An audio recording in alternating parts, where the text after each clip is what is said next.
The fabric tore with a sound that changed everything. Malachi Brooks stood waist-deep in the churning river, holding fragments of wet cloth in his trembling hands. The woman was breathing, alive, safe. But the torn pieces of her traditional dress floating downstream told a different story to the eyes watching from the ridge above. He had pulled her from certain death. So why was she staring at him with such terror in her dark eyes? Why was she backing away from him like he was the danger she had just escaped? The rain hammered against his hat as he tried to understand.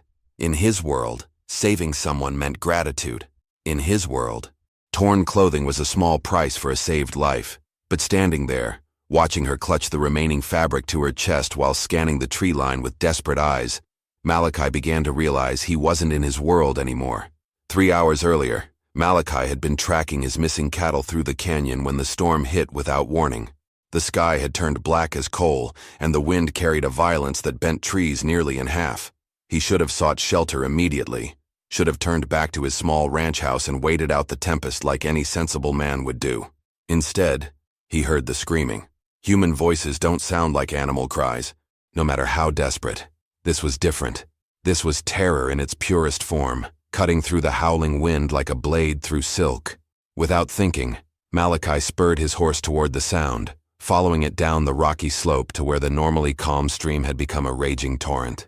That's where he saw her. The woman was caught in the current, her long black hair whipping around her face as the water pulled her toward the rapids downstream. Her traditional dress, heavy with water, was dragging her down. She fought against the river with everything she had, but the storm had turned the peaceful waterway into a liquid beast with teeth of stone and foam. Malachi didn't hesitate. He dove from his horse directly into the churning water, the cold hitting him like a physical blow. The current immediately seized him, trying to sweep him away with the same merciless force that held the woman. But Malachi was strong, his years of ranch work having built muscle and endurance that served him well in moments like these.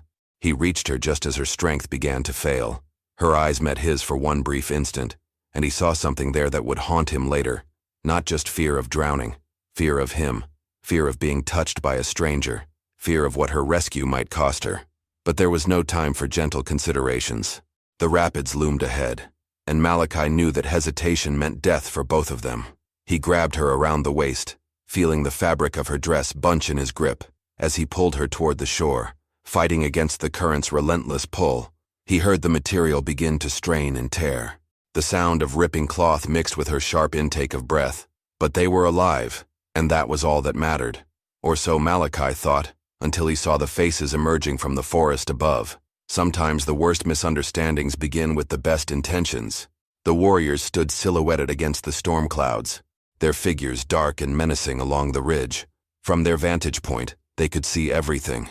Malachi holding the torn fabric, the woman backing away from him with her clothing damaged, and the fear written across her face. What they couldn't see was the truth.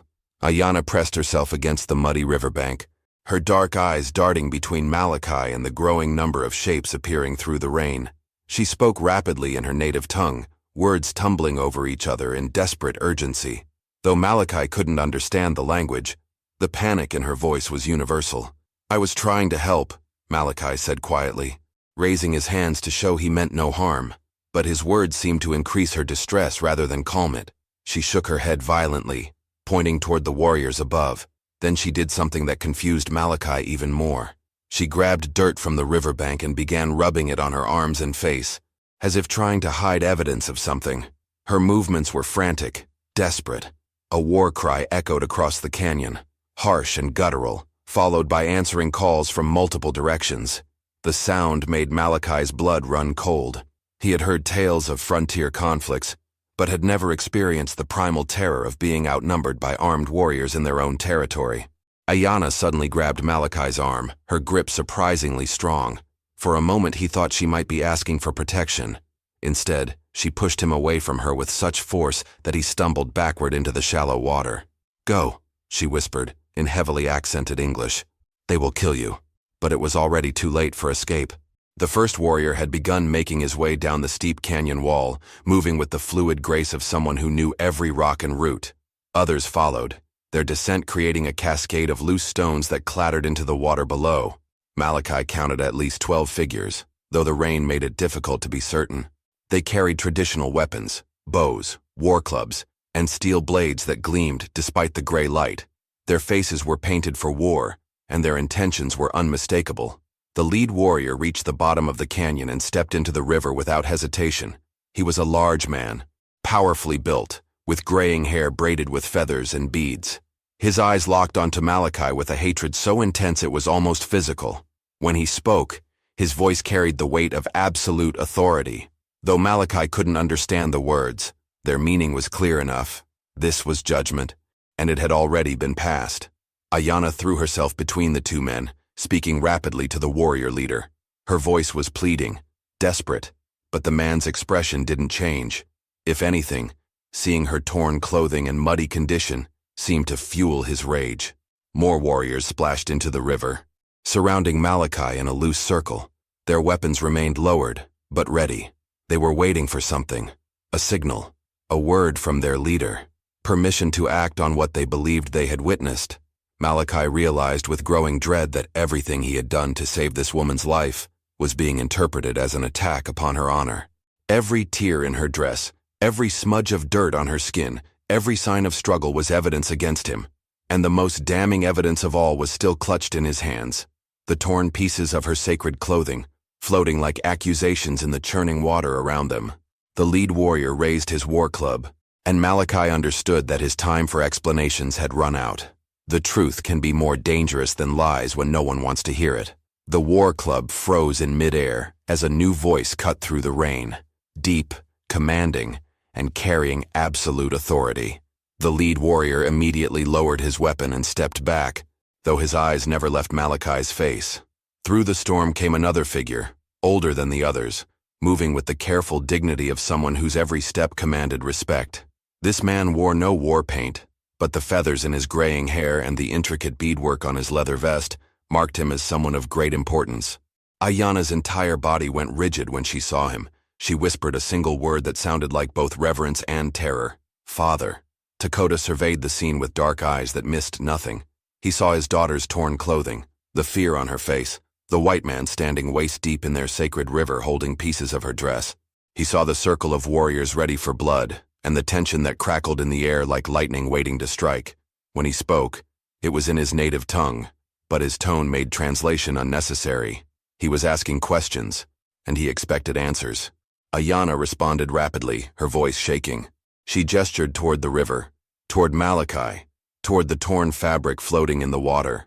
Her father listened without interruption, his expression growing darker with each word. Malachi watched this exchange with growing dread. He could see the moment when Dakota's face hardened into a mask of controlled rage. Whatever Ayanna was telling him, it wasn't helping Malachi's cause. But then something unexpected happened. Ayanna suddenly pulled off a leather pouch that hung around her neck and thrust it toward her father. Dakota took it, examined its contents, and his entire demeanor shifted. The rage remained, but now it seemed directed elsewhere. He barked an order to his warriors. Several of them immediately began searching the riverbank, looking for something specific. Others spread out along the canyon walls, their eyes scanning the rocks and trees with newfound purpose. "What is it?" Malachi asked, though he knew Dakota probably didn't speak English. "What are they looking for?" To his surprise, the tribal leader turned to him and spoke in heavily accented but clear English. "They look for the men who chased my daughter into the river." The words hit Malachi like a physical blow. Men who chased her. Plural, which meant Ayanna hadn't fallen into the water by accident. She had been running from something, or someone. "How many men?" Malachi asked. Dakota's eyes narrowed. "You do not know? You were not with them?" "I was tracking my cattle when I heard screaming. That's when I found her in the water." For a long moment, Dakota studied Malachi's face with the intensity of someone who had learned to read truth and deception in a man's eyes. The silence stretched between them, filled only by the sound of rain and the rushing river. Finally, Dakota spoke again. "My daughter says you saved her life. She also says 3 men on horses drove her to the water's edge. Men with yellow hair and pale eyes, like you." The implication was clear. Even if Malachi hadn't been one of the attackers, he looked like them. In the eyes of the tribe, that made him guilty by association. One of the searching warriors called out from upstream. He held something in his hand, something that made Dakota's face go dark as thunder. A piece of cloth. blue cloth, not from Ayana's traditional dress, but from a white man's shirt. And in the growing twilight, more war cries began echoing through the canyon, not from the warriors already present, but from others approaching fast. Many others. The sound came from all directions now, surrounding them completely. When you're surrounded by 200 warriors, prayer becomes mathematics. The war cries grew louder, closer, until they seemed to come from the rocks themselves. Malachi turned in a slow circle, watching as figures emerged from every shadow, every crevice, every possible hiding place in the canyon. They moved like water flowing downhill, inevitable and unstoppable. Dakota's expression had shifted from controlled anger to something far more dangerous, the cold calculation of a leader preparing for war. The piece of blue cloth in the warrior's hand had changed everything. It was evidence that white men had indeed been here, had indeed pursued his daughter to this place. But Malachi was the only white man they could see. 200, Ayana whispered in English, her voice barely audible above the rain. Maybe more. They have been hunting the yellow-haired ones for 3 days. Malachi's stomach dropped. 3 days, which meant this hadn't been a random attack on Ayana. This had been part of something larger, something planned, and now he was caught in the middle of it. What did those men do? He asked. Ayana glanced at her father, then back at Malachi. Her next words came out in a rush as if she needed to get them out before her courage failed. They came to our camp during the new moon ceremony, took our sacred objects, killed 2 elders who tried to stop them, said they would return for more unless we gave them safe passage through our land. The picture was becoming clearer, and it was worse than Malachi had imagined. These weren't random thieves. They were men who understood exactly how to wound a tribe most deeply. Taking sacred objects during a religious ceremony was more than theft. It was desecration.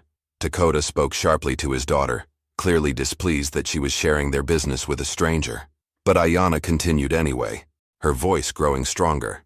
I followed them when they left camp, wanted to see which direction they went, to help our warriors track them.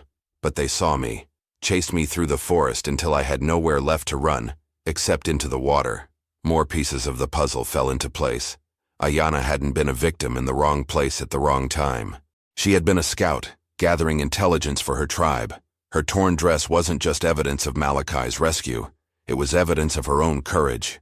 The warriors continued to descend into the canyon, their numbers seeming endless. Many carried torches that hissed and sputtered in the rain, creating a hellish light that danced across their painted faces. They arranged themselves in perfect formation, cutting off every possible escape route. Malachi realized with growing horror that he was about to become the scapegoat for crimes he hadn't committed. In the tribe's eyes, one white man was as good as another when it came to justice. They had been hunting for 3 days, and they had finally found their prey. Dakota raised his hand, and the war cries fell silent. The sudden quiet was more terrifying than the noise had been. In that silence, Malachi could hear his own heartbeat, the rain hitting the water and the soft whisper of arrows being notched to bowstrings. You have 2 choices, white man, Dakota said, his English precise and cold. Tell us where the yellow-haired ones have gone, or pay the price for their crimes yourself. Malachi opened his mouth to protest his innocence, but Dakota cut him off with a sharp gesture. My daughter says you saved her life. For this, I will give you 1 chance to prove you are not like the others. But if you cannot lead us to the real thieves, he didn't need to finish the sentence. The 200 warriors surrounding them, their weapons ready and their faces painted for war, made the consequences clear enough. Ayana stepped forward, placing herself between Malachi and her father once again. When she spoke, her voice carried a desperation that made Malachi's chest tighten. Father, there is something else. Something I found before they chased me. She reached into the torn remains of her dress and pulled out a small object, something she had hidden close to her body throughout the ordeal. Even in the dim light, Malachi could see what it was. A military button, brass, with an eagle design. And suddenly, everything changed again. Sometimes the enemy of your enemy becomes your only hope for survival. The military button gleamed in Dakota's palm like a brass accusation. The eagle design was unmistakable, and Malachi recognized it immediately. Fort Carson, the nearest military outpost, was 3 days' hard ride to the east. But what would soldiers be doing this far from their assigned territory? Dakota's warriors shifted restlessly, their weapons still trained on Malachi, but their attention now focused on this new piece of evidence. The implications were staggering. If soldiers were involved in the theft of sacred objects, this wasn't just a criminal matter anymore. This was a potential act of war between the United States military and the tribe. "Where did you find this?" Dakota asked his daughter, his voice tight with controlled fury. "Near the old oak tree where they stopped to divide what they had stolen," Ayanna replied. "One of them lost it when they were arguing about which direction to take." Malachi's mind raced. He knew the oak tree she meant, a massive, ancient tree that marked the boundary between tribal land and the open territory that led toward Fort Carson. It was also a known stopping point for travelers heading east. If the thieves had paused there to argue, it meant they weren't sure of their destination. They were running, not returning to base. "Those weren't soldiers," Malachi said suddenly. All eyes turned to him, and he felt the weight of 200 warriors' attention like a physical pressure. At least not active-duty soldiers. Dakota's eyes narrowed. "How do you know this?" "Because I know the commanding officer at Fort Carson, Colonel Matthews. He's a good man, an honorable man. He would never authorize an attack on your people, especially not during a religious ceremony." Malachi paused, thinking through the possibilities. But deserters would still have their uniforms, their buttons, their knowledge of military tactics. The pieces were falling into place now. Deserters would know how to move through hostile territory, how to plan an attack, how to escape quickly. They would also be desperate enough to steal anything of value, sacred or not. And most importantly, they would have no official protection if caught. Ayanna stepped forward, her torn dress still clutched around her like armor. "There is more. When they were arguing, I heard one of them say something about a ship, about getting to the coast before anyone could follow them. A ship. That changed everything. If the deserters were trying to reach the coast, they weren't planning to hide in the wilderness. They were planning to disappear entirely, probably to California or Mexico, where military justice couldn't easily reach them. But it also meant they would have to travel through settler territory to reach the ocean. Territory where Malachi had contacts, friends, people who owed him favors from years of honest dealing. "I can help you track them," Malachi said, the words coming out before he fully realized what he was offering. "I know the trails they'll have to take to reach the coast. I know the people who run the supply stations, the ferry operators, the innkeepers. If these men are trying to flee the territory, I can help you find them." The silence that followed was deafening. Dakota studied Malachi with those dark, penetrating eyes, weighing the offer against the risk. Around them, the warriors waited for their leader's decision, their weapons still ready but no longer pointed directly at Malachi's heart. "And why would you do this?" Dakota asked finally. "Why would you risk your life to help us recover what was stolen from our people?" Malachi looked at Ayanna, remembering the terror in her eyes when she thought her own people might not believe her story. Remembering the courage it had taken for her to scout the thieves alone. Remembering the desperation in her voice when she had tried to protect him from her father's warriors. "Because what those men did was wrong," he said simply. "Because your daughter saved my life by telling you the truth when she could have stayed silent. And because sometimes, the right thing to do is also the only thing to do." Dakota was quiet for a long moment. Then he turned to his warriors and spoke in rapid, authoritative tones. Malachi couldn't understand the words, but he could see the effect they had. Weapons were lowered, postures relaxed slightly. The immediate threat of violence began to recede. But when Dakota turned back to Malachi, his expression was still deadly serious. "If you are lying to us, white man, if you lead us into a trap or try to warn your people of our approach, you will not live to regret it." Malachi nodded, accepting the threat as the necessary price of trust. "I understand." "Good," Dakota said. "Because we ride at first light, and if we do not find these thieves within 3 days, you will take their place on the judgment ground. The hardest trails to follow are the ones that lead toward redemption." Dawn broke gray and cold, with storm clouds still hanging low over the canyon. Malachi sat by a small fire, watching Ayanna tend to her father's warhorse with practiced efficiency. She had braided her long hair tightly and changed into riding clothes, leather pants, and a simple shirt that allowed for quick movement. The torn ceremonial dress had been carefully folded and given to one of the elder women to repair. In the growing light, Malachi could see the full scope of Dakota's war party. Nearly 50 warriors had been selected for the pursuit, all mounted on strong horses and carrying enough supplies for a week-long chase. The rest remained behind to protect the tribal lands, but their weapons stayed ready in case this turned out to be more than just a hunt for 3 deserters. "You know these men better than you said yesterday," Ayanna observed, settling beside him near the fire. Her English was clearer now, less accented than her father's. "I could see it in your eyes when we talked about the military button." Malachi studied her face, surprised by her perceptiveness. "What makes you think that?" "Because when my father mentioned deserters, you weren't surprised. You were angry." She poked at the fire with a stick, sending sparks up into the dim morning light. Angry like someone who has seen what such men can do before. She was right, and Malachi saw no point in denying it. 3 years ago, a group of deserters attacked a homestead about 20 miles from my ranch, killed a family, stole their horses and supplies. I was part of the group that tracked them down. Did you catch them? 2 of them. The 3rd got away. Malachi's jaw tightened at the memory. He had yellow hair and pale eyes, just like your description. His name was Sergeant Pike, and he was the worst of the bunch. Smart, ruthless, and completely without conscience. Ayanna's stick stopped moving.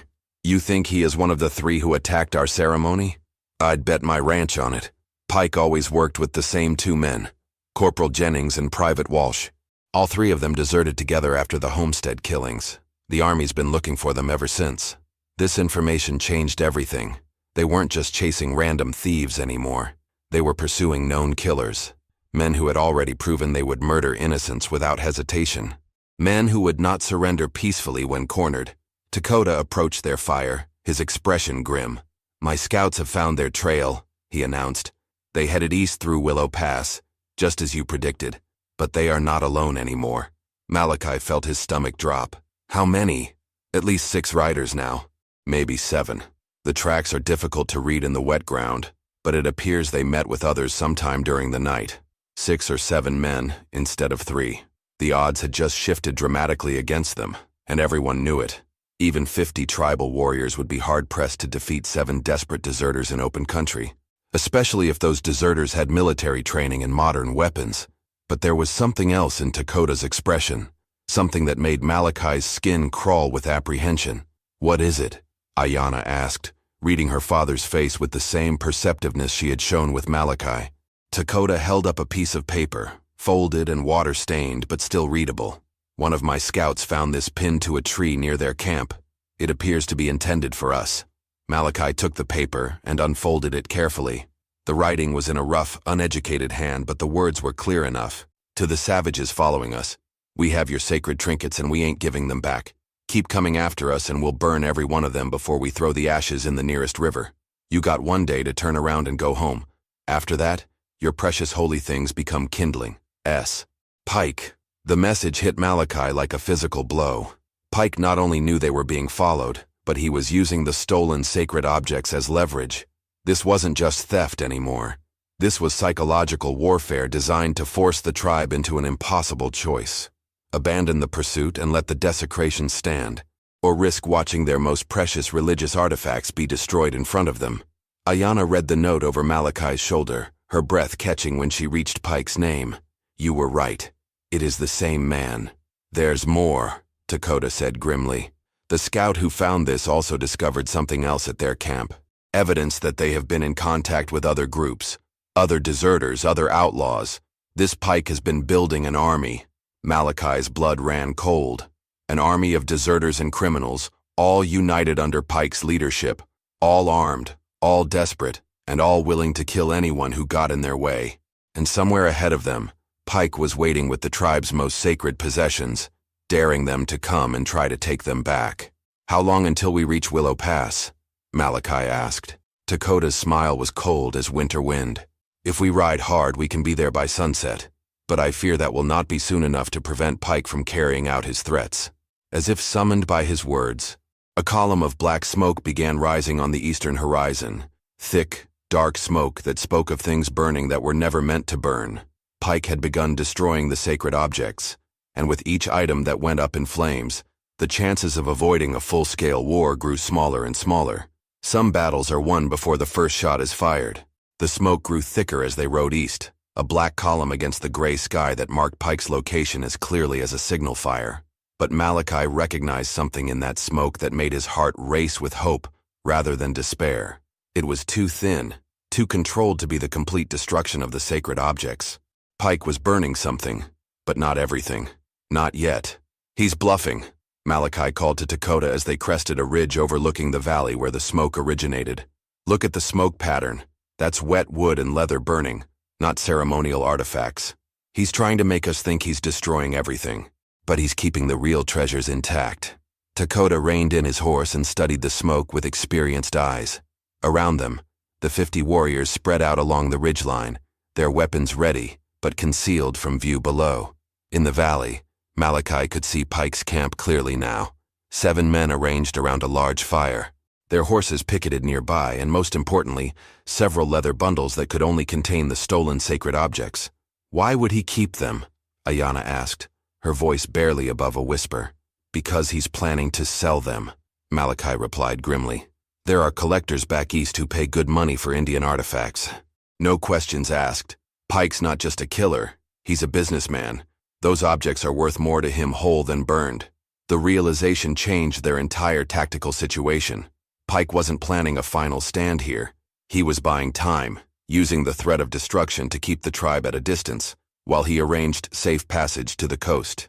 The smoke was meant to panic them into either retreating or attacking recklessly. But Malachi knew Pike's weakness. The man was arrogant, convinced of his own cleverness. He would never expect his pursuers to see through his deception, especially not with the help of someone who understood his methods. There, Malachi pointed to a cluster of rocks about 200 yards from Pike's camp. That's where he'll have his lookouts posted. 2 men, maybe 3, watching the main approaches to the valley. Dakota nodded grimly. My warriors can reach those rocks without being seen. But that still leaves 4 men in the camp itself, all armed and ready for trouble. 5 men, Malachi corrected. Pike always keeps 1 man with the horses, ready to run if things go wrong. That's his escape plan. Sacrifice his men to buy himself time to flee with the most valuable objects. As if summoned by their words, a figure detached itself from Pike's camp and began moving toward their position. Not running, not sneaking, but walking with the confident stride of someone who believed he held all the advantages. Flag of truce, Ayanna observed, pointing to the white cloth the approaching figure carried. But Malachi's blood ran cold when he recognized the man's build, his distinctive swagger. The way he held his head slightly tilted to the right, a habit developed after a partially healed ear injury years ago. That's Pike himself, Malachi said. He's coming to negotiate. The implications were staggering. Pike never exposed himself to danger unless he was absolutely certain of his position, which meant either he had reinforcements hidden somewhere, or he had a plan so clever he believed it guaranteed his safety. Pike stopped about 50 yards from the ridge and cupped his hands around his mouth. "Malachi Brooks," he called out, his voice carrying clearly across the valley. "I know you're up there, you interfering fool. Come down and let's have ourselves a chat." Malachi felt every eye turn toward him. The fact that Pike knew his name, knew he was with the war party, meant the deserter had sources of information they hadn't anticipated. Someone had been watching them, reporting their movements, keeping Pike informed of their pursuit. "He knows you," Dakota said, his voice carefully neutral but his eyes sharp with suspicion. "How does he know you are here?" It was a fair question, and one that could reignite all the tribal suspicions about Malachi's true loyalties. But before he could answer, Pike called out again. "Bring the chief down with you, Brooks. And the girl. I've got a proposition that might interest all of you. Something about those pretty trinkets I've been collecting." Ayanna's hand moved instinctively to her knife. "It's a trap." "Of course it's a trap," Malachi agreed. "But it might also be our only chance to get close enough to recover the sacred objects before he destroys them for real." Dakota was quiet for a long moment, weighing the risks against the potential rewards. Around them, his warriors waited for orders, their faces painted for war but their discipline holding them in check. "What kind of proposition could a thief and murderer offer that we would consider?"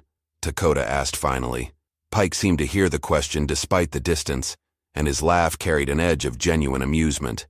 "The kind that saves everybody a lot of killing, Chief. See, I've been thinking about our situation, and I believe we might be able to help each other out, but we'll need to discuss it face to face." He paused, then added with casual menace, "And if nobody comes down to chat in the next 5 minutes, I'll start with the smaller items." Work my way up to that beautiful ceremonial headdress I know you're just dying to get back. The sacred headdress. Dakota's entire body went rigid at the mention of it. Malachi didn't need to understand tribal customs to recognize that Pike had just threatened something irreplaceable, something whose loss would be an unforgivable wound to the tribe's spiritual identity. In the distance, they could see Pike's men feeding more material into their fire, preparing to make good on their leader's threat. Time had just run out. Honor is not negotiable, but justice can be swift. Malachi, Dakota, and Ayanna descended into the valley with weapons visible, but not drawn. Pike waited for them with the relaxed confidence of a man who believed he controlled the situation completely. Up close, he looked exactly as Malachi remembered. Tall, lean, with pale eyes that seemed to find amusement in other people's suffering. "Brooks," Pike said with a mock-friendly nod, "you always did have a talent for showing up where you weren't wanted. And you must be Chief Dakota. Heard a lot about you. All respectful, of course." Dakota's expression could have frozen water. "Speak your proposition, thief." Pike's smile widened. "Straight to business. I like that. Here's the thing. I've got something you want, and you've got something I need. Namely, safe passage to the coast without 50 warriors breathing down my neck." "And in exchange?" Malachi asked, though he already knew the answer wouldn't be acceptable. "I give you back half the trinkets, the less valuable ones, of course. Keep the really pretty pieces to fund my retirement." Pike's expression grew serious. "It's a fair deal, Chief. You get some of your holy things back. I get to live. Everybody wins. Except for the families you murdered 3 years ago," Malachi said quietly. "Except for the elders your men killed during the ceremony. Those people don't get to win anything." Pike shrugged. "Ancient history, Brooks. We're talking about the future here." Dakota stepped forward, his voice carrying the weight of absolute authority. "There will be no negotiation with murderers and thieves. Return what you have stolen. Surrender yourselves for justice, and your deaths will be quick." "See? That's where you're wrong, Chief," Pike said, his hand moving casually toward his weapon. "Because I've got insurance you don't know about." He whistled sharply, and from the rocks surrounding the valley came the distinctive sound of rifle hammers being pulled back. Not 2 or 3 weapons, but at least a dozen. Pike's reinforcements had been hidden all along, positioned to create a perfect crossfire that would cut down anyone in the valley floor. But Malachi had been expecting this. Pike always had a backup plan, and his backup plans always involved overwhelming firepower from concealed positions. That's why Malachi had given Dakota's warriors very specific instructions before they descended into the valley. Instructions based on 3 years of studying Pike's methods and learning from the mistakes that had let him escape before. Dakota showed no surprise at the sound of the hidden weapons. Instead, he simply raised his hand and gave a single sharp whistle of his own. The response was immediate and devastating. From positions Pike's men hadn't even considered, tribal warriors rose like shadows given form. They had spent the night moving into position. Using skills passed down through generations to become invisible in terrain, they knew better than any outsider ever could. The hidden riflemen found themselves looking down the shafts of arrows drawn by men who could put a shaft through a rabbit's eye at 50 paces. The standoff had become mutual, but the advantage had shifted to those who understood the ground they fought on. Pike's confidence cracked for the first time. "You sneaky." He stopped himself, realizing that threats would only accelerate the violence everyone could feel building in the air. "Your move, Pike," Malachi said calmly. "But before you decide, you should know that we found your inside source." Pike's face went pale. "What source?" "Tommy Chen, the trader who's been selling you information about tribal movements and settler activities. He's been playing both sides for months, telling you where to strike and warning you when pursuit was coming." Malachi's voice grew hard. "He won't be a problem anymore. It was a bluff, but a calculated one." Malachi had suspected there was an informant based on Pike's detailed knowledge, and Chen was the only trader who had access to both settler and tribal information. Pike's reaction confirmed the guess. "Chen sold me out?" Pike asked, genuine shock in his voice. "Chen's dead," Dakota said flatly. "My warriors found him trying to flee toward the coast with stolen tribal silver. He talked before he died." Another bluff, but Pike's shoulders sagged as he accepted it as truth. Without his information network, his carefully laid plans became worthless. He was just another outlaw with too many enemies and nowhere to run. "Last chance, Pike," Malachi said. "Surrender the sacred objects and face justice like a man, or die here fighting a battle you can't win." Pike looked around the valley, counting warriors, measuring odds, calculating his chances. For a moment, Malachi thought he might actually surrender. Instead, Pike's hand went for his gun. He never cleared the holster. Dakota's war club took him in the temple with a sound like a melon dropping on stone. Pike collapsed instantly, his weapon falling unfired into the dust. The hidden riflemen, seeing their leader fall, began to panic. But Dakota's warriors were ready for them. Within seconds, the sounds of brief struggles echoed from the rocks as the deserters were overwhelmed by opponents who knew every shadow, every hiding place, every escape route in their own territory. When the sounds died away, 7 men lay dead or captured in the valley. The stolen sacred objects sat undamaged by the dying fire, their surfaces reflecting the morning sun like promises kept. Dakota knelt beside the leather bundles and began checking their contents. His face, which had been hard as granite throughout the confrontation, softened with relief as he confirmed that everything was intact. "It is all here," he said quietly. "Every piece. They did not destroy anything." Ayanna moved to stand beside Malachi, her eyes bright with something that might have been admiration. "You knew he was lying about burning the artifacts."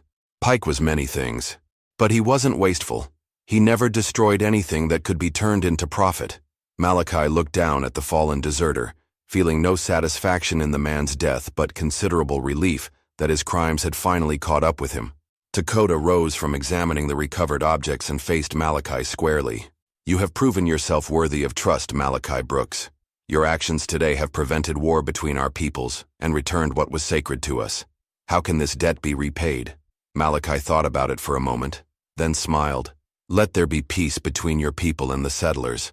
Let this be remembered as the day when enemies became allies in the cause of justice." Dakota nodded gravely. "It will be so, and you will always be welcome in our lands." As the warriors began the process of securing their prisoners and preparing for the journey home, Ayanna approached Malachi one last time. "Will we see you again?" she asked. "When you need a friend," he replied, "you'll know where to find me." The sun broke through the storm clouds at last, casting golden light across the valley where justice had been served and honor restored. In the distance, smoke from Pike's deceptive fire finally died away, taking with it the last traces of a threat that would never trouble anyone again. If you enjoyed this story, click the video on your screen now to watch another unforgettable Western tale, where destiny and courage collide in ways you never expected. Don't forget to subscribe and consider a super chat to help us keep bringing you more stories like these. Your support means everything to us.